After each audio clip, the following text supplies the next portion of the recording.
This is Jaqueline Luqman with the Real News Network. 4 years after the massacre of 9 black churchgoers in Charleston, South Carolina, 2 years after the murder of a white anti-fascist and anti-racist activist in Charlottesville, Virginia, and days after the racially motivated massacre of 22 people who were targeted because their murderer wanted to kill Hispanics, America has reached a crisis point where we finally have to talk about racism in our society. But is the media approaching this conversation in an honest and accurate way that will facilitate real, honest conversation and change?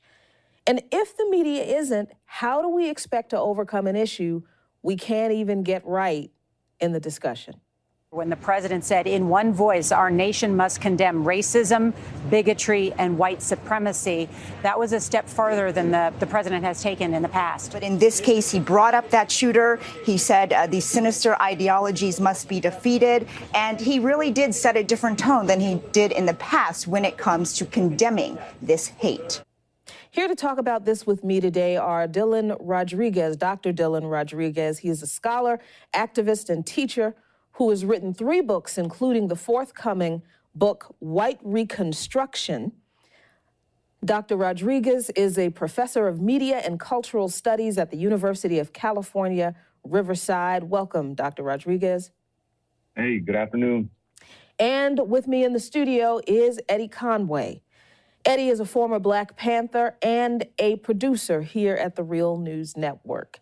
Eddie, thanks for joining me here today. Okay, thanks for having me. All right, so obviously, because of the horrific racially motivated murders and other incidences that have happened over the past few years, not just days, but years, even to the most recent barbarous anti-immigration policies being carried out, racism is being forced into the public discourse in the media, and that's a good thing, right?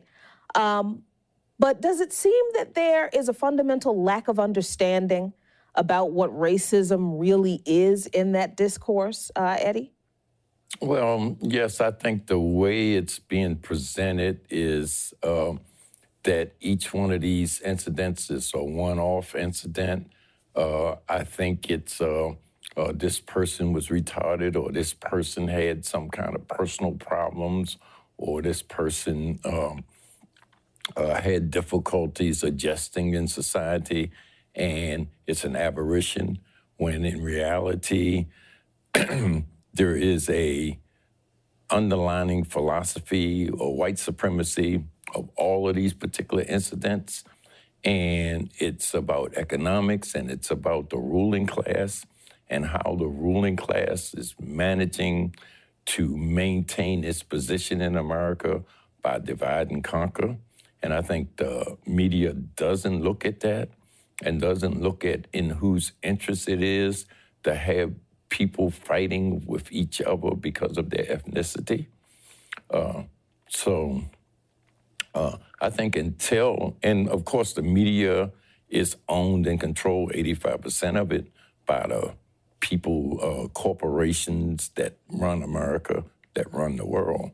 So I don't think we're ever gonna get a real look at what's happening here unless we take it upon ourselves to educate each other and the public. So that starts off with a great point, the fact that we need to educate each other and the public. So, Dr. Rodriguez, when we see the media broaching this topic of racism, are they discussing racism accurately? And if they're not, exactly what is racism? So the first thing that we have to understand when we engage a question like this is that the corporate and dominant media is itself constituted in histories of racism. From popular cultural depictions of Black folks, of Native people, and others, to the way in which the corporate news media is highly selective and deeply gendered and racialized in how it conceptualizes and reports on things like crime and violence and warfare. You can't separate the actual power relation of racism from the way that the media itself is formed institutionally. So that's the first thing we have to understand. How can we possibly assume that corporate dominant media is going to generate an accurate, robust, and serious conversation around racism when it itself is already implicated in that power relation. So that's the first thing. But I think there's just like an incredulity that people have. This is like, Donald Trump cares about people in prison? Because his rhetoric is so tough on so many different people. It's just so hard to people to believe. So is this, I get that you care. Does the president actually care about this stuff? I think that, the president's tough. I mean, he could be tough on crime. He's tough on a lot of things, but he also has a lot of compassion that not a lot of people get to see as much as I do. And this is an issue that's really, I think, hit his heart. The second thing is that we have to understand racism as a technology of power. It is multidimensional, it is complex, and it is historical. What this does for us is it pushes back against the attribution of racism to notions of what is in somebody's heart, right? Or for that matter, whether or not somebody is or is not mentally ill or disabled, which is a really deeply pathologizing discourse for mentally ill and disabled people. And so if we understand racism as a technology of power, then you got to talk about the different dimensions of it. First of all, racism is about a logic of knowledge dominance. There are particular categories of people on this planet now and historically whose humanity is presumed, and there are other categories of people whose humanity is constantly in need of explanation, in need of defense, and is therefore vulnerable to denigration, dismissal, and sometimes extermination. So it's a knowledge structure, right? And not everybody on the planet is equally subjected to the knowledge structure of racism. The second part of this that I think is somewhat more commonly understood among liberals and progressives is that racism is a logic of social construction as well as institutionalization. So what racism does, it produces differential access to things like the labor market, produces different kinds of cultural representations. It produces, economic class difference that are more severe between gender and racial groups and so forth. But what we're seeing more and more now, particularly in recent days, is how racism is inseparable from historical logics of physiological and cultural violence. So both of those previous two things, the knowledge dominance that racism is constituted by, and the institutional relations that racism defines, are always inseparable from physiological and cultural forms of violence, and not just one-off forms of mass shooting, but kind of generally patterned forms of racial terror. So when you talk about El Paso, when you talk about Dayton, when you talk about Charlottesville, these things are not one-off isolated incidents. They're part of a historical relation that is constructed in racist terror. So racism cannot be separated from the historical relations of terror, by which I mean people who are subjected to racial dominance experiencing the imminent, the always about to happen violence on their people, on their bodies, and on their relations because of the kind of structure of violence that is endemic to racism. The last thing I'll say too is that, a concept that doesn't get brought up nearly enough when we talk about racism is how it's inseparable from the historical patterns of genocide and proto-genocide. Whether we're talking about the transatlantic trade in captive Africans or the conquest of, this hemisphere, racism has never been conceptualized and articulated separate from these structures, these activities, and these practices of genocidal and proto-genocidal violence, including conquest. So there's a whole body of people that we should be reading together around this, right? Scholars, activists, culture workers, artists, and others. But we've got to have a more serious and rigorous definition of racism that doesn't attribute it to what's in somebody's heart, because otherwise you're never going to figure it out. You're never going to find out what's in somebody's heart. It also doesn't matter what's in somebody's heart. That's amazing, and that is so much to unpack. But I want to go back to what you and both Dr. Rodriguez said and what you also said, Eddie. You alluded to the same things that I think ties to this component of the media, and that is thought control. Eddie, you talked about the corporate entities that are controlled that control the media, that control the narrative, that are very wedded to the idea of white supremacy. And Dr. Rodriguez, you talked about the media is constructed in white supremacist ideology and thought.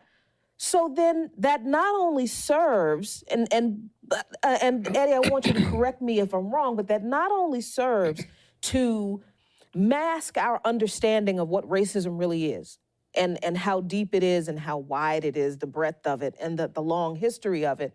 But it also infects our relationships, our understanding of how even marginalized groups of people are affected by this very thing that we don't have a clear definition of. Let's say, for example, when we're describing tensions between, say, Black people and other marginalized group of people, when we look at the ICE raids in Mississippi, and we've seen some Black people, not a lot, but some Black people supporting these raids and supporting Trump's immigration policies because, you know, they believe that getting rid of immigrants will be better or good for employment for Black people. I now know that they are documenting and identifying illegal immigrants and those versus who are legal. How does the media misinterpretation or misdirection of what racism is play into the understanding of other marginalized groups of people and their relationship to that same white supremacist structure? How does that media narrative that's completely false about racism affect the way we see each other in this system? Well, I think I would take a step back first, and as Professor Rodriguez said, that there's a history. The media is responsible in a great many ways for perpetrating racism across America. And it was done by the invaders, the people that decided that they would colonize the Americans. And once they started that process, they were faced with indigenous populations. They were faced with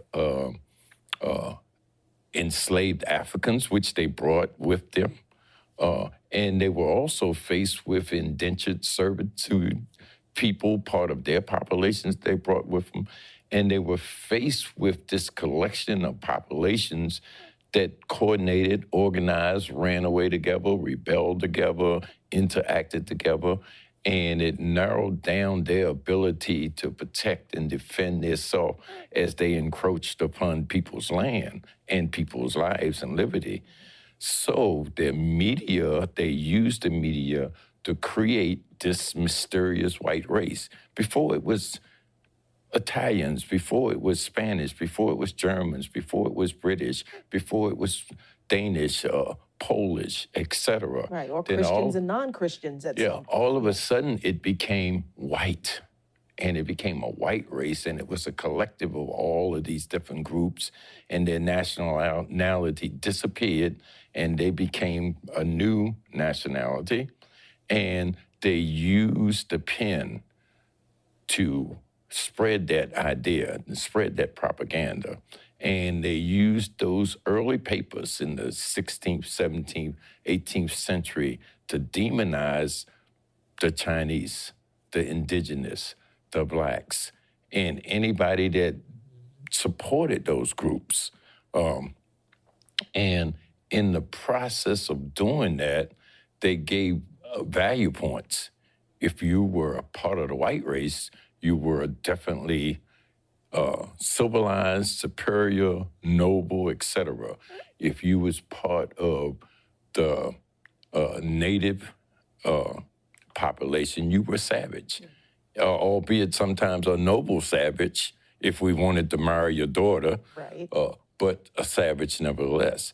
If you were Chinese, you were, thanks to the British Opium War, you were a drug addict, you know. And if you were a African enslaved, you were less than human. And so they put value on those different populations, and they perpetrated that myth throughout their papers, throughout their history. You could see it. And in the process of doing that, they made certain populations, certain people within the population, accept those qualifications.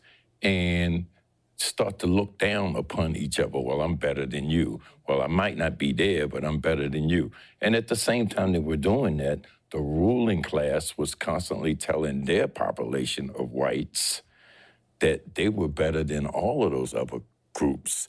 And even though they were being abused, just like all the rest of the groups, but they might have received some creature comforts.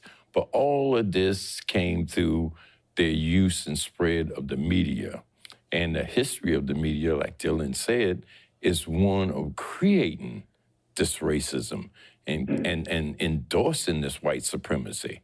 And then having those people that were in lesser positions look at people that they considered lesser than them. And so now and it's divide and conquer. Mm-hmm. And now we're looking at people that are not us and saying, you're taking our jobs, or you're the reason we can't get those jobs. But that's always been the premise of the ruling classes, and it goes back to Julius Caesar, divide and conquer. Give them circuses and give them bread. Mm-hmm. Those are the things that they did when they brought the conquest, Western conquest to the world. Divide and conquer. So let me see if I understand what you're saying, that this tension between oppressed groups of people is in itself a function of racism. It is the way racism and white supremacy works between, kind of laterally, between all of the oppressed groups of people. But when we look at it horizontally, that's how it works for the people or the groups of people who are implementing or who have perpetrated those ideas through the media. Is that pretty much what you're saying? Yes. So, Dr. Rodriguez, when we're looking at the media today from that context, understanding, and this is all by design, I'd love to get your response to what recently happened on MSNBC, where Dr. Eddie Glaude made these comments just a few days ago on this issue of confronting racism in America. You know, America's not unique in its sins as a country. We're not unique in our evils, to be honest with you.